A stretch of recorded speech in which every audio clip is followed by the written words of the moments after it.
ओम नमः शिवाय। सावन मास का प्रत्येक सोमवार भगवान शिव को समर्पित माना जाता है। इस दिन श्रद्धा पूर्वक व्रत रखकर शिवलिंग पर जल, बेलपत्र और धतूरा अर्पित करने से महादेव प्रसन्न होते हैं। मान्यता है कि सच्ची भक्ति, पश्चाताप और विश्वास से किए गए इस व्रत से मनोकामनाएं पूर्ण होती हैं तथा जीवन में सुख, शांति और शिव कृपा प्राप्त होती है। आइए इस पावन सावन सोम सावन व्रत कथा को श्रद्धा पूर्वक सुने। सावन का पवित्र महीना चल रहा था। चारों ओर हरियाली छाई हुई थी। पर्वतों से झरने बह रहे थे, जंगलों में मोर नाच रहे थे, मंदिरों में हर हर महादेव का जय घोष गूंज रहा था। भक्त सोमवार का व्रत रखकर भगवान शिव का जलाभिषेक कर रहे थे। कोई गंगा जल चढ़ा रहा था, कोई बेलपत्र, कोई धतूरा, तो कोई सच्चे मन से केवल ओम नमः शिवाय का जाप कर रहा था। उसी समय कैलाश पर्वत पर भगवान शिव माता पार्वती के साथ विराजमान थे। चारों ओर शिवगण उपस्थित थे। मंद मंद हवा बह रही थी। माता पार्वती ने पृथ्वी की ओर देखा। उन्हें कहीं भक्ति दिखाई दी, कहीं दुख, कहीं पाप और कहीं पश्चाताप। माता पार्वती ने बड़े प्रेम से पूछा, स्वामी, आज सावन सोमवार का इतना बड़ा महत्व क्यों माना जाता है? क्या केवल विधि विधान से पूजा करने वाला ही आपकी कृपा पाता है, या कोई ऐसा भी है जो अज्ञान में भी आपकी शरण में आ जाए तो क्या उसे भी आपकी कृपा मिल सकती है? भगवान शिव मुस्कुराए। उनकी आंखों में अपार करुणा थी। उन्होंने कहा, देवी, मैं केवल विधि नहीं देखता, मैं भाव देखता हूँ। कोई प्रेम से एक लोटा जल चढ़ा दे, वह भी मुझे प्रिय है। और यदि कोई अज्ञानवश भी ऐसा कार्य कर दे जिससे मेरे प्रति श्रद्धा प्रकट हो जाए, तो मैं उसके जीवन का अंधकार भी मिटा देता हूँ। माता पार्वती ने आश्चर्य से पूछा, प्रभु, क्या ऐसा भी कभी हुआ है?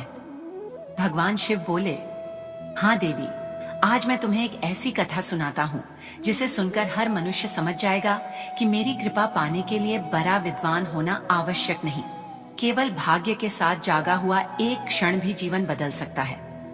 इतना कहकर भगवान शिव ने अपनी दिव्य दृष्टि पृथ्वी की ओर कर दी। एक विशाल घना जंगल था। इतना घना कि दोपहर में भी सूर्य की किरणें धरती तक पूरी नहीं पहुंच पाती थी। उस जंगल के पास एक छोटा सा गांव था। गांव के लोग खेती करते, पशु पालते और भगवान का नाम लेकर अपना जीवन बिताते थे। लेकिन उसी गांव के किनारे एक व्यक्ति रहता था। उसका नाम था भैरव। नाम भले ही भैरव था, लेकिन उसका जीवन क्रूरता से भरा हुआ था। उसके हाथ में हर समय धनुष रहता, पीठ पर तीरों से भरा तरकश लटका रहता। उसकी आंखें हमेशा किसी शिकार की तलाश में घूमती रहती। उसके लिए जंगल के पशु केवल मांस थे, जीव नहीं। वह न कभी किसी घायल पशु पर दया करता, न किसी पक्षी की चीख सुनकर रुकता। यदि हिरणी अपने बच्चे के साथ भाग रही होती, तब भी उसका तीर सबसे पहले उसी माँ के सीने में जाकर लगता। यदि कोई पक्षी अपने घोंसले में बच्चों को दाना खिला रहा होता, तब भी वह बिना सोचे तीर चला देता। उसके लिए दया, करुणा और धर्म, इन शब्दों का कोई अर्थ ही नहीं था। गांव वाले उससे बहुत डरते थे।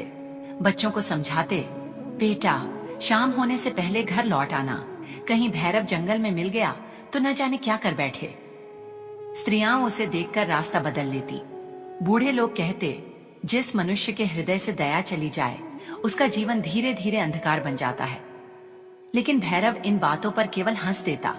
वह कहता, दया से पेट नहीं भरता। जंगल ताकत वालों का होता है, जो कमजोर है वह मरेगा ही। उसकी पत्नी गौरी उससे बिल्कुल अलग स्वभाव की थी। वह भगवान शिव की भक्त थी। हर सोमवार व्रत रखती। सुबह उठकर मिट्टी का छोटा सा शिवलिंग बनाती, उस पर जल चढ़ाती और हाथ जोड़कर कहती, भोलेनाथ, मेरे पति का हृदय बदल दीजिए, इन्हें दया का मार्ग दिखा दीजिए।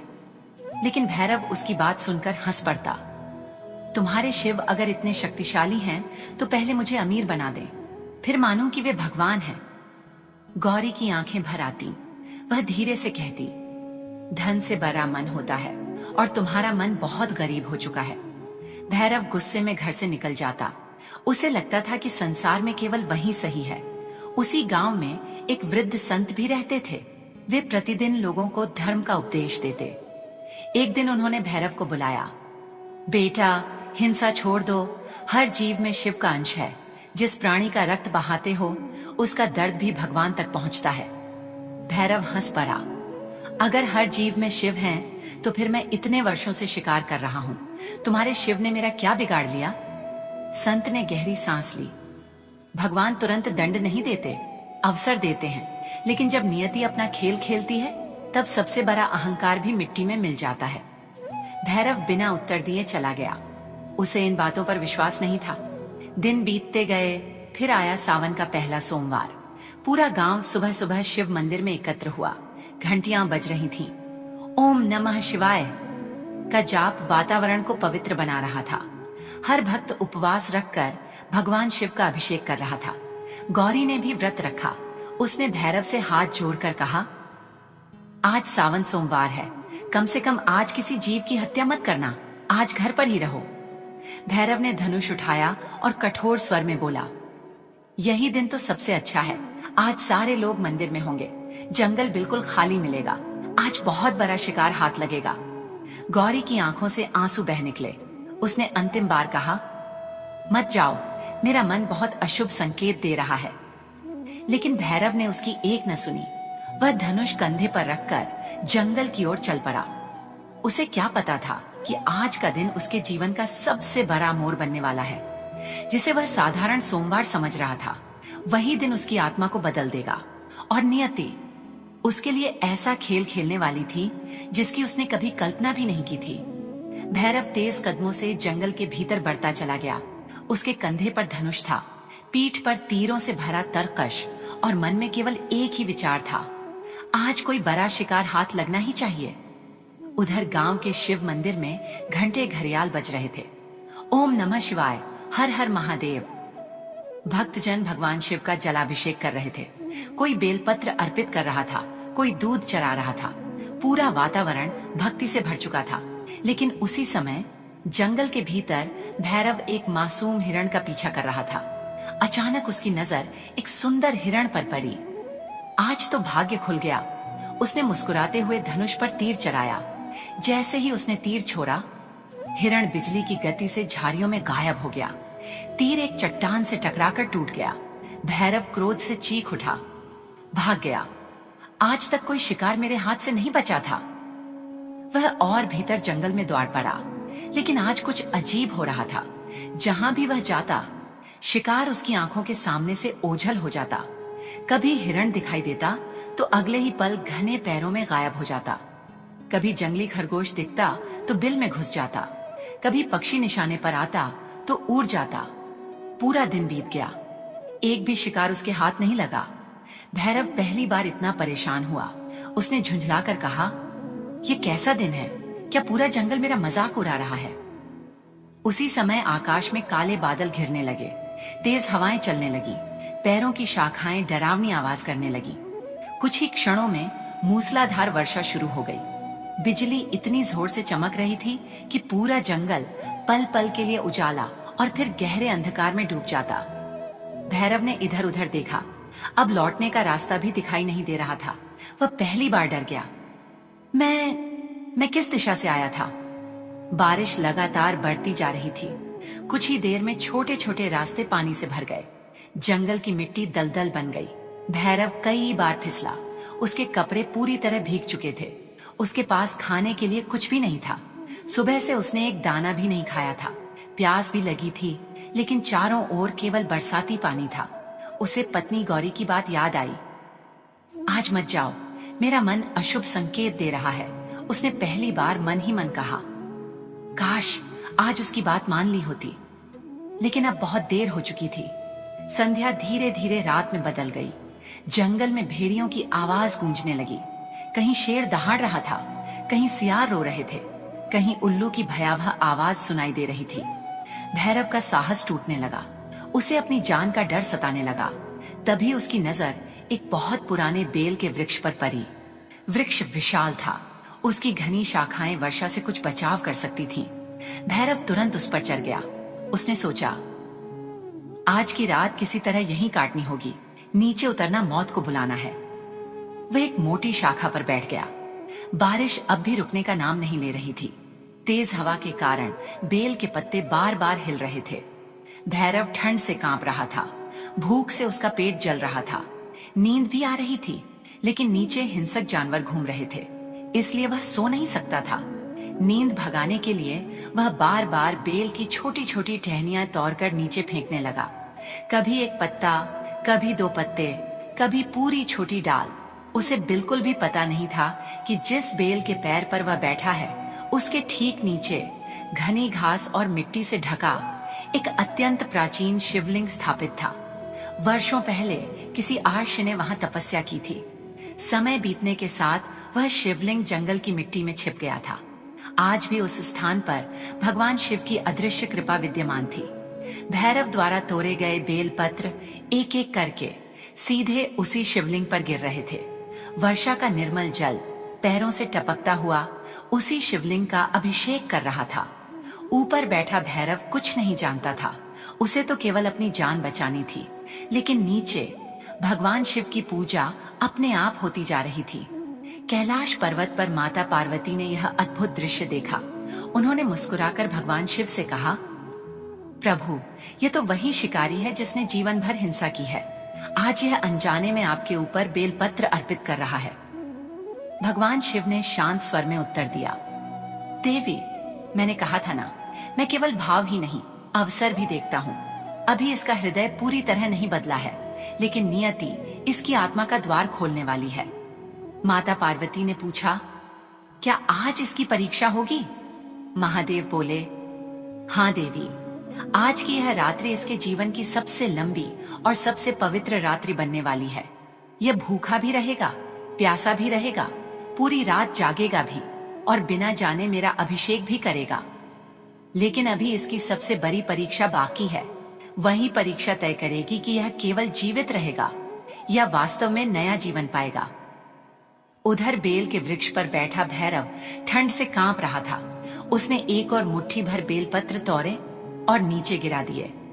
उसके होठों से अनजाने में निकला, हे भगवान, आज बस मेरी जान बचा लेना। उसे नहीं पता था कि उसकी यह पहली सच्ची पुकार सीधे कैलाश तक पहुंच चुकी थी। रात और भी गहरी हो चुकी थी। घने बादलों ने चांद और तारों को पूरी तरह ढक लिया था। चारों ओर ऐसा अंधकार था कि अपना हाथ भी दिखाई नहीं देता था। केवल कभी कभी चमकती बिजली पूरे जंगल को एक पल के लिए उजाला देती और अगले ही क्षण सब कुछ फिर से काले अंधेरे में डूब जाता। भैरव बेल के विशाल वृक्ष पर बैठा ठंड से कांप रहा था। उसके पेट में भूख के कारण ऐंठन हो रही थी। सुबह से उसने एक दाना भी नहीं खाया था। प्यास भी इतनी लगी थी कि गला सूख रहा था, लेकिन नीचे उतरने का साहस नहीं था। उसने धीरे से कहा, हे ईश्वर, यदि सचमुच कोई है तो आज मेरी रक्षा कर लेना। यह उसके जीवन की पहली प्रार्थना थी। जिस व्यक्ति ने कभी किसी देवता को नहीं माना, जिसने कभी हाथ जोड़कर किसी का नाम नहीं लिया, आज वही मृत्यु के भय में ईश्वर को पुकार रहा था। उधर नीचे बारिश का निर्मल जल बेल के पत्तों से होकर टप टप शिवलिंग पर गिर रहा था। भैरव जब भी नींद भगाने के लिए बेलपत्र तोड़ता, वे सीधे शिवलिंग पर आ गिरते। अनजाने में उसका सावन सोमवार का व्रत, रात्रि जागरण, जलाभिषेक और बेलपत्र अर्पण चारों एक साथ पूरे हो रहे थे। कैलाश पर्वत पर माता पार्वती यह दृश्य देखकर भाव विभोर हो उठी। उन्होंने भगवान शिव से पूछा, प्रभु, यह तो आपकी पूजा कर रहा है, पर इसे स्वयं इसका ज्ञान भी नहीं है। महादेव मुस्कुराए, देवी, कई बार अज्ञान में किया गया सच्चा कर्म भी मनुष्य को उस स्थान तक पहुंचा देता है जहां अहंकार के साथ किया गया ज्ञान भी नहीं पहुंचा पाता। लेकिन अभी इसका हृदय पूरी तरह नहीं पिघला है। अभी इसकी अंतिम परीक्षा शेष है। इतना कहकर भगवान शिव ने अपनी करुणामयी दृष्टि उस जंगल पर डाल दी। उसी समय झाड़ियों में हल्की सी आहट हुई। भैरव तुरंत सावधान हो गया। उसने धनुष उठाया। उसकी आंखों में वर्षों पुरानी शिकारी वाली चमक लौट आई। लगता है कोई बड़ा शिकार आया है। कुछ ही क्षणों बाद एक गर्भवती हिरनी धीरे धीरे वहां आई। वह बहुत थकी हुई थी। बारिश से उसका शरीर भीग चुका था। वह कांप रही थी। उसे शायद यह भी पता नहीं था कि उसी वृक्ष पर उसका सबसे बड़ा शत्रु बैठा है। भैरव ने तुरंत धनुष पर तीर चला लिया। उसने निशाना साधा, आज पूरे दिन भूखा रहा हूं, अब यह शिकार हाथ से नहीं जाने दूंगा। जैसे ही वह तीर छोड़ने वाला था, हिरनी की करुण आवाज उसके कानों में पड़ी। वह मानो मनुष्य की भाषा में प्रार्थना कर रही थी। हे वन के स्वामी, यदि कहीं कोई सुन रहा हो तो मुझे थोड़ी सी मोहलत दे दो। भैरव चौंक गया, उसका हाथ वहीं रुक गया। हिरणी आकाश की ओर देखकर बोली, मेरे गर्भ में मेरे बच्चे हैं, उन्हें जन्म लेने दो। मैं उन्हें उनके पिता के पास छोड़कर स्वयं लौट आऊंगी। यदि तब भी मेरा जीवन चाहिए तो मैं बिना भागे तुम्हारे सामने खड़ी रहूंगी। भैरव ने सिर झटक दिया। ये क्या सोच रहा हूं मैं? क्या जानवर भी बातें करते हैं? लेकिन उसके हृदय में पहली बार एक हल्की सी टीस उठी। उसे अपनी पत्नी गौरी की बात याद आई। हर जीव में भगवान का अंश होता है। उसने उस विचार को झटक दिया। नहीं, मैं शिकारी हूं, दया करना मेरे काम का नहीं। उसने फिर धनुष तान लिया, लेकिन तभी हिरणी की आंखों से आंसू बह निकले। वह कांपते हुए बोली, यदि आज मैं मर गई तो मेरे बच्चे जन्म लेने से पहले ही मर जाएंगे। उनका क्या अपराध है? यह सुनते ही भैरव का हाथ कांप गया। उसकी उंगलियां डीली पर गईं। तीर धनुष पर चढ़ा रहा, लेकिन छूटा नहीं। उसके मन में जैसे दो आवाजें लड़ने लगी। एक आवाज कह रही थी, मार दो, यही तुम्हारा काम है। दूसरी आवाज कह रही थी, निर्दोष को मत मारो, उसकी भी एक दुनिया है। भैरव के माथे पर पसीना आ गया। इतने वर्षों में ऐसा कभी नहीं हुआ था। उसने कभी किसी शिकार पर दया नहीं की थी। आज पहली बार उसका हृदय उसके हाथों को रोक रहा था। वह कुछ क्षण तक हिरणी को देखता रहा, फिर धीरे धीरे उसने धनुष नीचे कर लिया। उसकी आवाज भारी हो गई। जा। हिरणी ने आश्चर्य से उसकी ओर देखा। भैरव ने फिर कहा, जा, अपने बच्चों को जन्म दे, लेकिन यदि तू लौट कर नहीं आई। इतना कहते कहते वह रुक गया। उसे स्वयं समझ नहीं आया कि वह ऐसा क्यों बोल रहा है। हिरणी ने शांत दृष्टि से उसकी ओर देखा, मानो वह उसके भीतर जाग रही करुणा को पहचान चुकी हो। उसने सिर झुकाया और धीरे धीरे अंधेरे जंगल में चली गई। भैरव बहुत देर तक उसे जाता हुआ देखता रहा। उसके हाथ से धनुष ढीला पड़ चुका था। उसकी आंखों में एक अजीब सी बेचैनी थी। वह बुदबुदाया, मैंने आज किसी शिकार को छोड़ दिया? ये मेरे साथ क्या हो रहा है? उसी समय ऊपर आकाश में बादल थोड़े हटे। चंद्रमा की हल्की चांदनी बेल के वृक्ष पर पड़ी।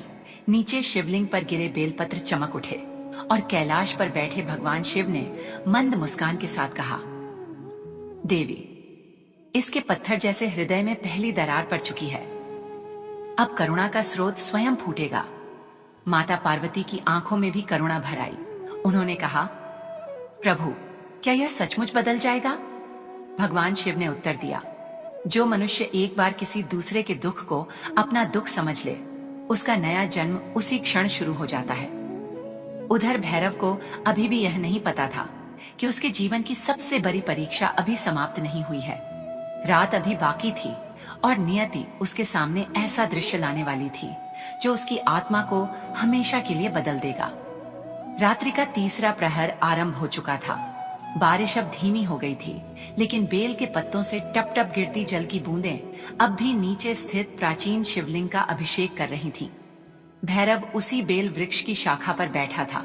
उसका शरीर ठंड से कांप रहा था। भूख से उसका पेट जल रहा था। आंखों में नींद थी, पर नीचे हिंसक पशुओं का भय उसे सोने नहीं दे रहा था। वह बार बार बेल पत्र तोड़कर नीचे गिरा देता। उसे क्या पता था कि भगवान शिव उसकी हर छोटी सी क्रिया को प्रेम से स्वीकार कर रहे हैं। अचानक दूर से पत्तों की सरसराहट सुनाई दी। भैरव चौकन्ना हो गया। उसने फिर धनुष उठा लिया। उसने सोचा, शायद वही हिरणी लौट आई है। लेकिन इस बार जो दृश्य उसने देखा, उसे देखकर उसका हृदय कांप उठा। वह गर्भवती हिरणी सचमुच लौट आई थी, पर वह अकेली नहीं थी।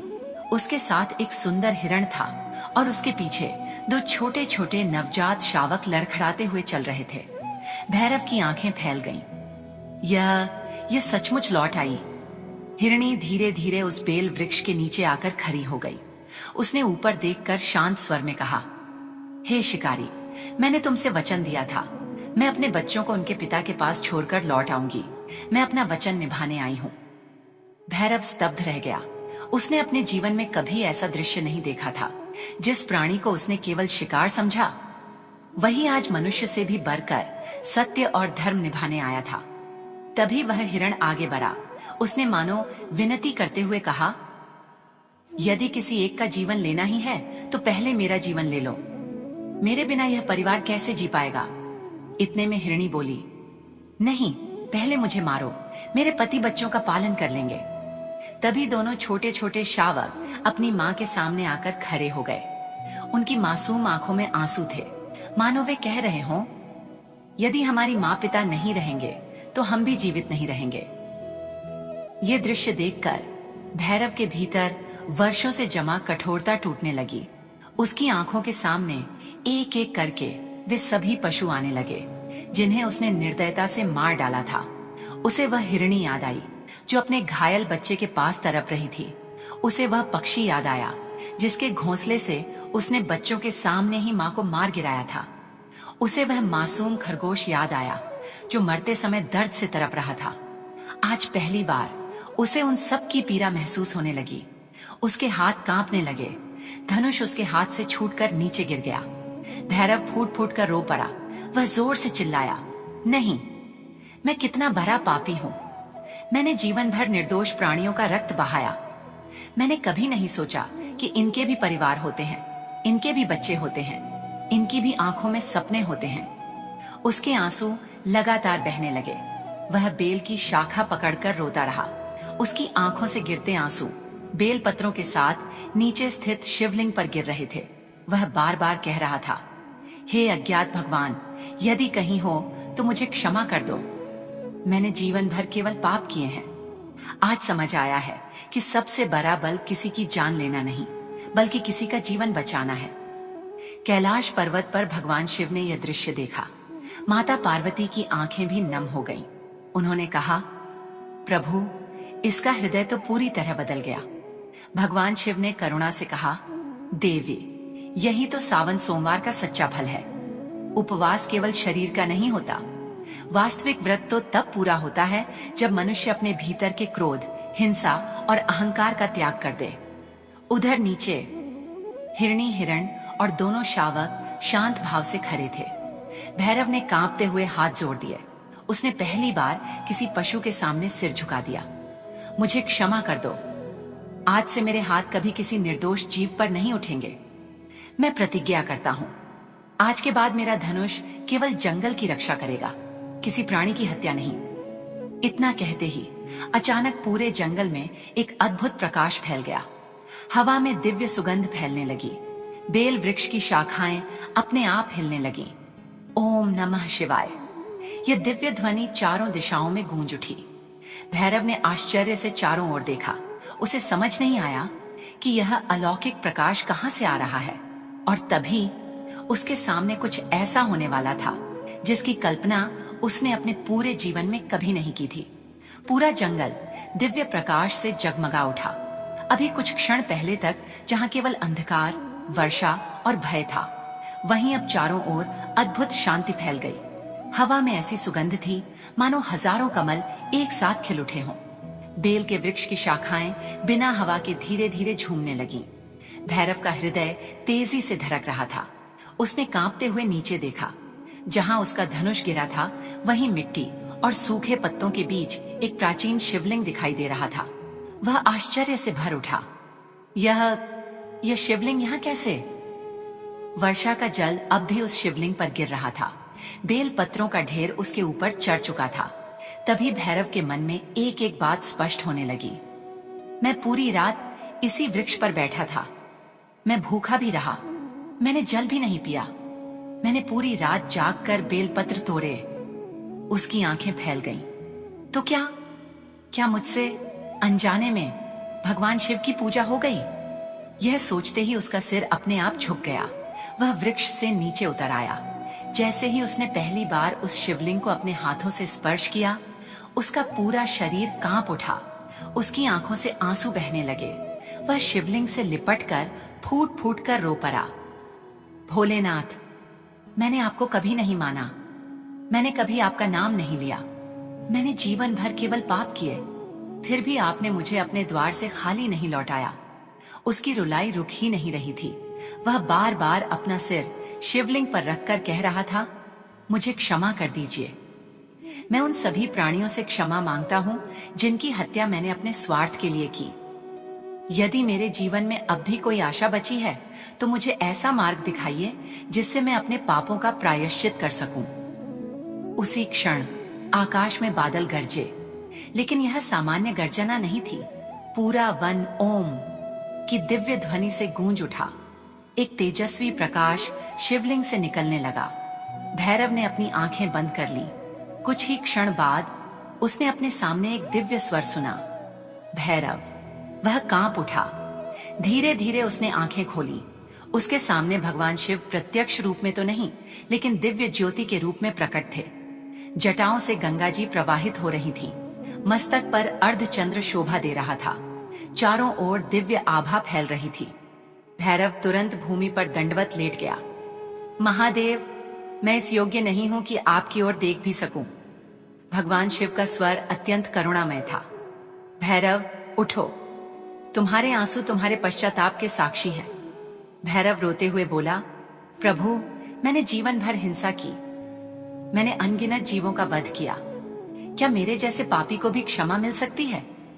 महादेव बोले, मनुष्य से भूल हो सकती है, लेकिन जो अपनी भूल स्वीकार कर ले वही मेरे सबसे निकट होता है। सावन सोमवार की इस पवित्र रात्रि में तुमने बिना जाने उपवास किया, बिना जाने पूरी रात जागरण किया, बिना जाने बेलपत्र अर्पित किए, और सबसे बढ़कर तुमने अपने कठोर हृदय का त्याग कर दिया। यही मेरे लिए सबसे महान पूजा है। भैरव की आंखों से आंसू बहते रहे। भगवान शिव आगे बोले, याद रखो, मुझे सोने चांदी के महल नहीं चाहिए। मुझे केवल निर्मल हृदय चाहिए। जिस दिन मनुष्य के भीतर दया जाग जाती है, उसी दिन उसका नया जन्म हो जाता है। आज से तुम्हारे जीवन का नया आरंभ होगा।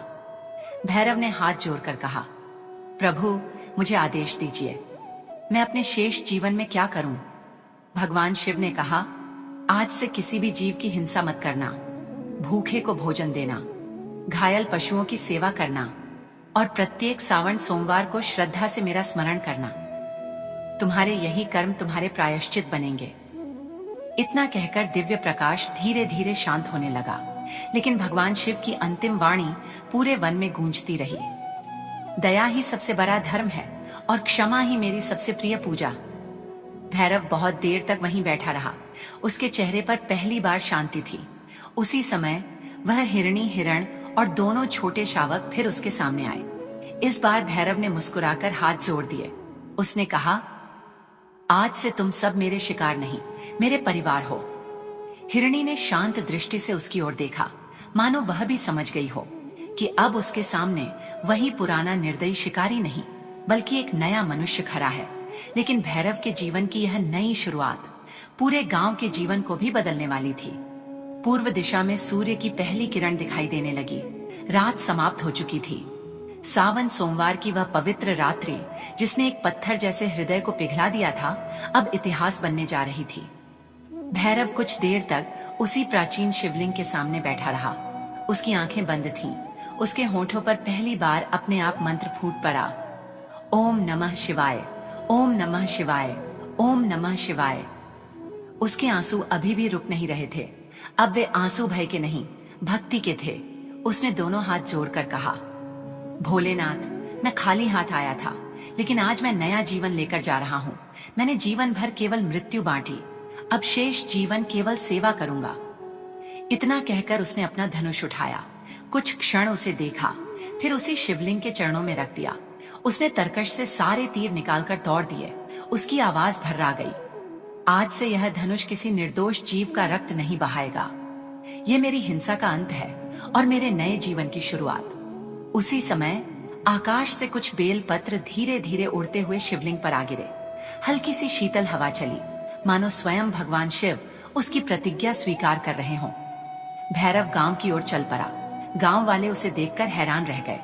वह वही भैरव था, लेकिन उसका चेहरा बदल चुका था। उसकी आंखों में अब क्रोध नहीं, करुणा थी। उसके हाथ में धनुष भी नहीं था। उसकी पत्नी गौरी दौड़ती हुई उसके पास आई। वह पूरी रात रोती रही थी। उसे लगा था कि शायद उसका पति अब कभी लौटकर नहीं आएगा। जैसे ही उसने भैरव को देखा, उसकी आंखों से आंसू बह निकले। आप ठीक हैं? भैरव ने बिना कुछ कहे पहली बार अपनी पत्नी के चरण छू लिए। गौरी घबरा गई। यह आप क्या कर रहे हैं? भैरव रो पड़ा। मुझे क्षमा कर दो गौरी।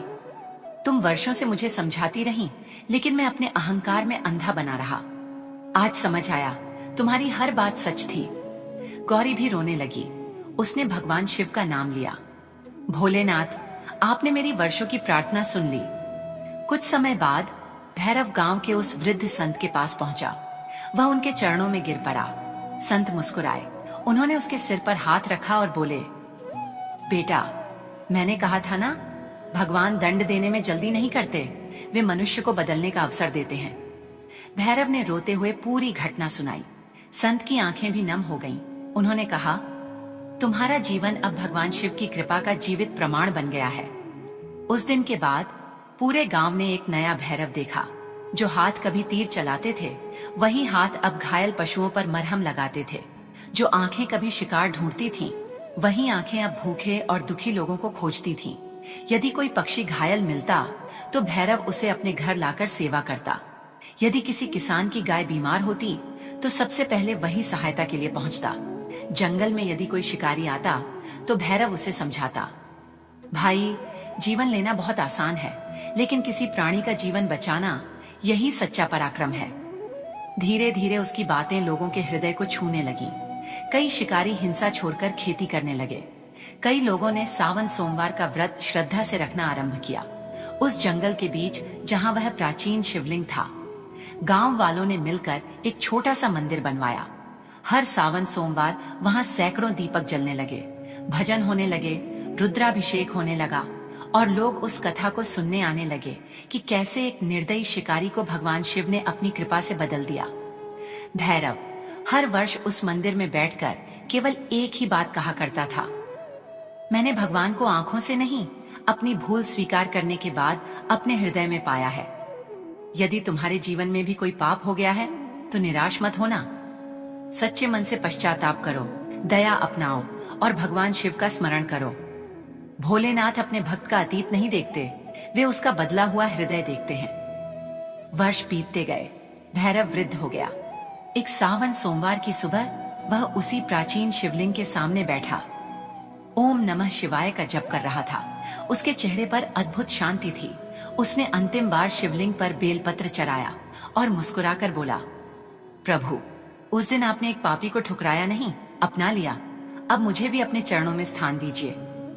इतना कहते ही उसका झप धीरे धीरे शांत हो गया। गांव वालों ने देखा, भैरव के चेहरे पर दिव्य मुस्कान थी। ऐसा लग रहा था मानो वह सोया नहीं, बल्कि भगवान शिव की गोद में विश्राम करने चला गया हो। उस दिन पूरे मंदिर में केवल एक ही जय घोष गूंज रहा था, हर हर महादेव, बोल बम, ओम नमः शिवाय। इस कथा का संदेश है, भगवान शिव केवल विधि विधान से की गई पूजा से ही प्रसन्न नहीं होते। वे मनुष्य के सच्चे पश्चाताप, दया, करुणा और बदले हुए हृदय को सबसे बड़ा अर्पण मानते हैं। यदि एक क्रूर शिकारी भी सावन सोमवार की कृपा और सच्चे हृदय परिवर्तन से भगवान शिव का प्रिय बन सकता है, तो कोई भी मनुष्य भक्ति, दया और सत्य के मार्ग पर चलकर अपने जीवन को पवित्र बना सकता है। हर हर महादेव।